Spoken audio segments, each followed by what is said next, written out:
बंदरगाह बेच दो, एयरपोर्ट बेच दो, रेल बेच दो, और जो सवाल पूछे उसे जेल भेज दो। मैं तैयार हूं इस बात के लिए कि आपसे सवाल पूछता रहूंगा। बाबा साहब डॉक्टर भीमराव अंबेडकर के जो संविधान को नहीं मानना, उनके जो दिया हुआ आरक्षण है वो कैसे खत्म हो, सारे प्राइवेट सेक्टर्स के हवाले कर देना। जो पीएसयूज पिछले 70 साल में बने उनको प्राइवेटाइज करके, जिससे कि SC/ST के बच्चों को जो नौकरियां मिल रही थी उनको खत्म कर दिया जाए। चंदा इकट्ठा करने के लिए निकली मध्य प्रदेश के अंदर, वहां पर क्या हुआ, किसी से छुपा है क्या? पथराव हुआ, और अगले दिन जाकर के वहां के एडमिनिस्ट्रेशन ने उन गरीबों का पहले उन्हें पत्थरों से मारा, पहले उनको पिटाई की, जेल भेजा, और बिना नोटिस दिए अगले दिन मध्य प्रदेश के अंदर उन गरीबों के मजलूमों के घर को बिल्डोजर से तोड़ दिया गया। क्या ऐसा मुल्क हम देखना चाहते हैं? उत्तर प्रदेश में किसी से नहीं छुपा हुआ। उत्तर प्रदेश के अंदर भी जब मन आता है तब जो है सरकारी बुलडोजर किसी के भी मकान पर चल जाता है। एजेंडा इनका साफ है कि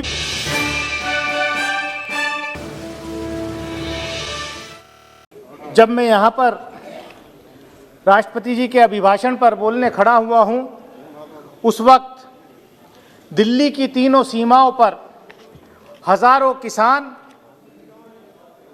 पिछले 2.5 महीने से ज्यादा वक्त से इस ठिठुरती हुई सर्दी में, बारिश में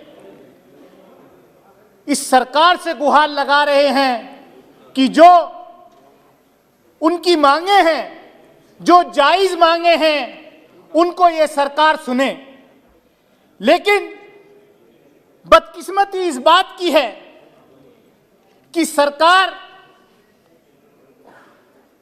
अपनी जिद छोड़ने को तैयार नहीं है। राष्ट्रपति जी का जो अभिभाषण होता है वो सरकार की नीतियां और सरकार के कार्य माननीय राष्ट्रपति जी दोनों सदनों के सामने रखते हैं। अब सरकार भले ही जुमलाजीवी सरकार हो या भाषणजीवी सरकार हो, माननीय राष्ट्रपति जी को सरकार के लिखे हुए भाषण को वहां पढ़ना है। मैं सिर्फ यह कहना चाहूंगा माननीय सभापति महोदय, आज जब एक तरफ चीन हमारी सीमाएं लांघ करके धरती पर अपने गांव बसा रहा है, कब्जा कर चुका है काफी सारी जमीनें, लेकिन सरकार को जो तत्परता वहां दिखानी चाहिए थी, हमारे जवानों को, हमारी आर्म फोर्सेस को ग्रीन लाइट दे करके कि जाओ मुकाबला करो, लेकिन पता नहीं किस दबाव में यह सरकार जो है चीन के खिलाफ जो है अपनी नीति स्पष्ट नहीं कर रही। वो कटीले तार, वो बाढ़, वो कंक्रीट की दीवारें इन किसानों के सामने जो दिल्ली में अपनी गुहार लगाने आए हैं उनके सामने खड़ी की जा रही हैं। माननीय सभापति महोदय, देश का किसान अन्नदाता के साथ ये सलूक करना ये कहीं से भी जायज नहीं है। मैं यही कहूंगा कि कई अंतर्राष्ट्रीय आवाजें भी इस किसान आंदोलन के बीच में उठी हैं। मेरी पार्टी बहुजन समाज पार्टी की नीति साफ है कि अंतर्राष्ट्रीय हस्तक्षेप नहीं होना चाहिए हमारे देश के इंटरनल मैटर्स में। यह हमारा अंदरूनी मामला है और भारत की यह परंपरा रही है कि हम कभी भी किसी दूसरे देश के लोकतंत्र में भी इंटरफेयर नहीं करते। लेकिन ये परंपराएं तोड़ी किसने? हम आज जिनको ये सीख दे रहे हैं कि यूएस स्टेट डिपार्टमेंट हो, यूनाइटेड नेशंस हो, वो लोग हमारे यहां जो आंदोलन चल रहा है उस पर बोल रहे हैं। लेकिन जब हमारे देश के प्रधानमंत्री जाकर के दूसरे देश के लोगों को ये कह रहे थे कि आपको कौन सी सरकार चुननी है, अब की बार ट्रंप सरकार, ये मौका हमारी विदेश नीति जो बदली गई उन्होंने दिया है। लेकिन मैं सिर्फ इतना ही कहूंगा माननीय सभापति महोदय कि सरकार तो आती हैं जाती हैं, ये इतिहास है इस दुनिया का कि जब जब जो सरकारें किसानों से टकराई हैं उन सरकारों का हश्र अच्छा नहीं हुआ है। अभी एक बीजेपी के सांसद यहां कह रहे थे कि मैं इस्तीफा दे दूंगा अगर कोई ये साबित कर दे कि गणतंत्र दिवस के दिन 26 जनवरी के दिन भाजपा का कोई कार्यकर्ता वहां पर लाल किले पर मौजूद था। मैं कहना चाहता हूं कि शायद जिस व्यक्ति को, जिस उपद्रवी को आज हमारी पुलिस ने अरेस्ट किया है वो भारतीय जनता पार्टी के लोकसभा के मेंबर का चीफ इलेक्शन एजेंट था। माननीय प्रधानमंत्री जी के साथ उसकी फोटो थी, किसने गृह मंत्री जी के साथ उसकी फोटो थी। और मैं ये कहना चाहता हूं माननीय सभापति महोदय, माननीय प्रधानमंत्री जी के साथ फोटो, तो उनके फोटो फ्रेम में तो कोई मंत्री और सांसद भी नहीं आ सकता। वो व्यक्ति, वो उपद्रवी कैसे माननीय प्रधानमंत्री जी के साथ फोटो में मौजूद था। आखिर किसने उन उपद्रवियों को इजाजत दी कि लाल किले पर चढ़ करके देश के साथ ऐसा करे। माननीय सभापति महोदय, मैं ज्यादा कुछ ना कहते हुए मैं इतना ही कहूंगा कि ये देश को कहां लेके जा रहे हैं, ये देश को कहां लेके जा रहे हैं। कुछ सरकारी पार्टी की कुछ जमातें, सरकारी पार्टी की जमातें चंदा इकट्ठा करने के लिए निकली मध्य प्रदेश के अंदर।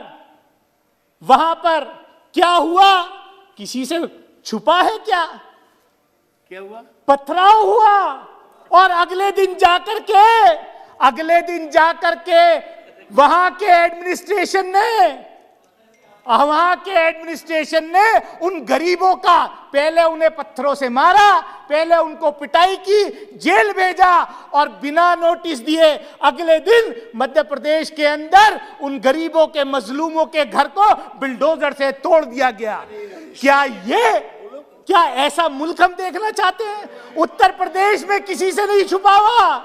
उत्तर प्रदेश के अंदर भी जब मन आता है तब जो है सरकारी बुलडोजर किसी के भी मकान पर चल जाता है। माननीय सभापति महोदय, मैं इतना ही कहना चाहता हूं, हाथरस के अंदर क्या हुआ। हाथरस के अंदर सभापति महोदय, मैं बस 2 मिनट में अपनी बात खत्म करूंगा। सभापति महोदय, हाथरस के अंदर क्या हुआ, एक दलित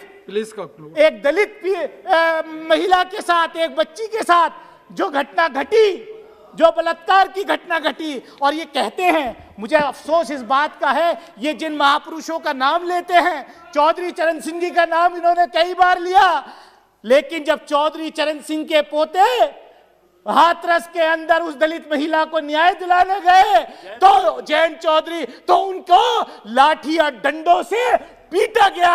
अगर उनके साथी ना होते तो चौधरी चरण सिंह के पोता वहां से जिंदा नहीं लौटता। सभापति महोदय, मैं सिर्फ 1 मिनट में अपनी बात खत्म करता हूं।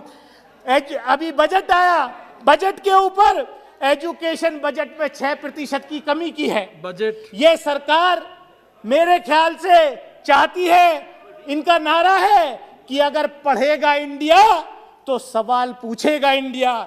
इसलिए सारे विश्वविद्यालय, सारी एजुकेशन सेक्टर को डिस्ट्रॉय कर दो। मेरे यहाँ एक यूनिवर्सिटी मेरे पड़ोस के जिले में मौलाना मोहम्मद अली जौहर यूनिवर्सिटी बनाई, उसको भी रोज तोड़ने के लिए बुलडोजर तैयार रहता है। लेकिन ये सरकार क्योंकि शिक्षा खत्म करना चाहती है। मैं सभापति महोदय ज्यादा वक्त न लेते हुए मैं इतना ही कहूंगा, ये सरकार क्योंकि इनकी बस 1 मिनट में अपनी बात खत्म कर रहा हूं।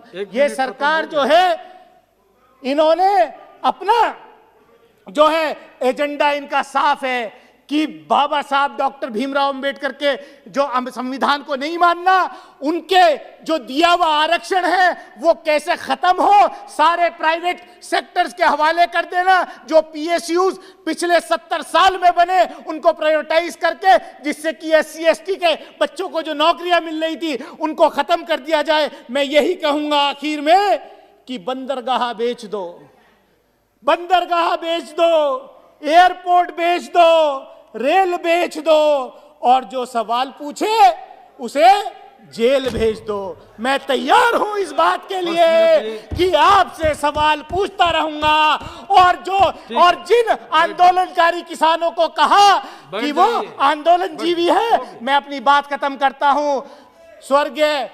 स्वर्गीय डॉक्टर राम मनोहर लोहिया ने कहा था कि जिस लोकतंत्र की सड़कें सूनी होती है उसकी संसद जो है, आप जानते हैं, आप जानते हैं। तो इसलिए ये आप उन महापुरुषों की तो बात कम से कम बात मानो। और सभापति महोदय, मैं कंक्लूड कर रहा हूं एक सेंटेंस में। आज जो देश में हो रहा है, गरीब को, मजलूम को, अक़लियत को न्याय नहीं मिल रहा, और वो न्याय जो है जुडिशरी में भी क्राइसिस आ गया है। मैं इसी बात के साथ अपनी बात खत्म करता हूं कि स्वर्गीय अरुण जेटली जी का एक बयान याद आ रहा है, संसद के अंदर दिया हुआ। उन्होंने कहा एक मिनट कभी खत्म नहीं हो रहा है। आपका एक मिनट अरुण जेटली जी ने संसद के अंदर कहा था कि आज के जो जजेस हैं, जो जुडिशरी है, वो इस बात को तय कर देखती है कि रिटायरमेंट के बाद मुझे क्या बेनिफिट मिलने वाले हैं। उन बेनिफिट्स पे तो कोई असर नहीं पड़ेगा। यही आज क्राइसिस सरकार में है, यही जुडिशरी में है। आपका बहुत बहुत धन्यवाद। अगर आप चाहते हैं गरीब हर वंचित इंसान की आवाज आप तक पहुंचे तो हमारे चैनल को सब्सक्राइब करें और बेल आइकन का बटन दबाना ना भूलें। देखते रहिए बहुजन हलचल न्यूज।